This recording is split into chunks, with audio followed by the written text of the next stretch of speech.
Natanggap mo na yung pera? Ay, natanggap ko na. Magkano na lang natira at gagala mo si baby? Wala na. Hello everyone! Welcome po sa aking third vlog. At sa vlog na ito ay pakita ko po sa inyo at ituturo ko po sa inyo ang way kung paano mag-withdraw ng sahod at kung paano ito ipadala sa Pinas at paano lumuha pagkatapos.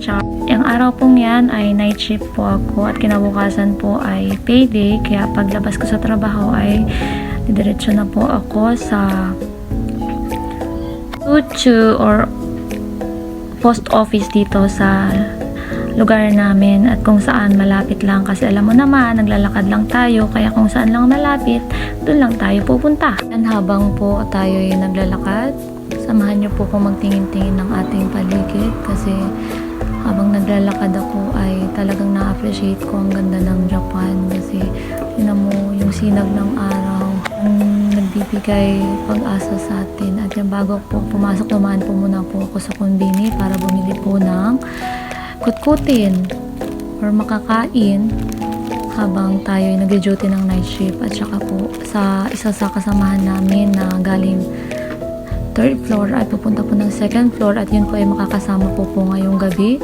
Magiging partner ko siya sa night shift na trabaho, kaya kung bumili ng makakain at ma-share sa kanya bilang pasasalamat na din. And po ipapasilip ko po sa inyo yung lugar kung saan po ako nagtatrabaho. Yan po yung facility namin, yung area kung saan ako nagtatrabaho. At yung area yan ay meron din sariling parkingan, no? Diba? Social ang lawak ng parkingan nila.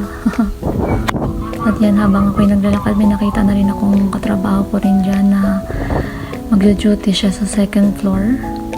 Pero sa bilis ng lakad yan, di na nahagip ng camera. At yan po ko ay papasok na.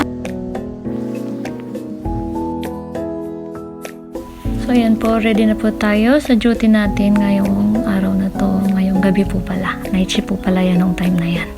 Ready talaga ang ating katawan, kasi yung kung sa day shift ay 4, 3 kayo or 5 kayong nag-aalaga sa mga matatanda, pag night shift po 2 na lang po kayo. Hamakin mo ilan yung mga matatandang yan.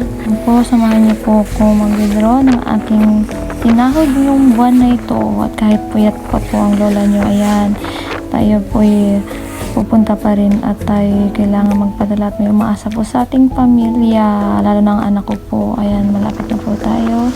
Diyan po tayo nagpapadala sa YouTube post office, kasi may ATM machine po dyan.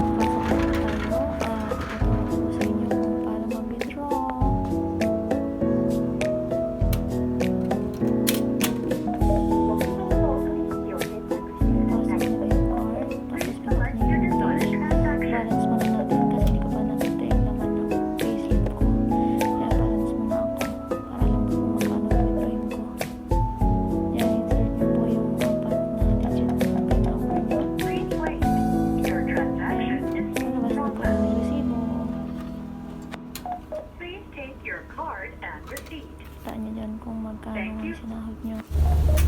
Tapos po ngayon, insert ulit at ipasok na po natin at tayo mag-withdraw. English ulit para di tayo magkamali. Click English, then withdraw, then click card issued in Japan, then wait lang tayo. Dahil alam mo na kung magkano yon, okay mo lang yan. Withdrawin mo yung amount na withdrawin mo sa ATM mo. Coveran lang muna natin. Pero nakikita naman, ha. Yan lang po talaga ang sahod ng trainee dito. Oh my God, nakakaiyak mo. May night shift na yan, ha. Wait lang natin. Nalalabas na yung pera. Hawak-hawak, himas-himas in 1 minute. Goodbye money na, and send to the family na, o insert na yung smiles card, then pindutin lang po yan, go King, then pindutin yung pangatlo, Then, check ang number ng ATM mo, tsaka yan. Okay, kakunin, check. Tapos, input mo na kung magkano ipapadala mo. Then, ipasok mo na yung amount doon sa yan o, sa drawer na yan. Tapos, magbibilang yan kung magkano yung pinindot mo at magkano yung ipapadala mo, inulog mo. Ayun, nagtugma naman siya. And then, kakunin.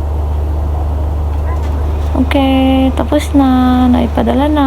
Resibo na lang. Bye-bye, money. Resibo na lang. Ha. Bawi ulit next life, he. Ayun, tatawagan ko po ang aking asawa. Alamin ko po kung anong mga nabili niya sa pinadala natin. Kasi naipadala ko na po yun eh. Hi, Daddy! Ay. Si Bibi. Hey, mama. Ito nanonood. Daddy? Tablet. Daddy, Ano? natanggap mo na yung pera? Ay, natanggap ko na. Magkano na lang natira at gagala mo si Bibi? Wala na. Dami natin binabayaran eh. Ha? Bakit naubos na agad yung pera? Kakapadala ko pa lang naman sa'yo, ubos na agad. Ano bang ginawa mo? Ano bang binili mo? Well, tatanong ka pa sa padala mo. Eh, bilis maubos ang pera.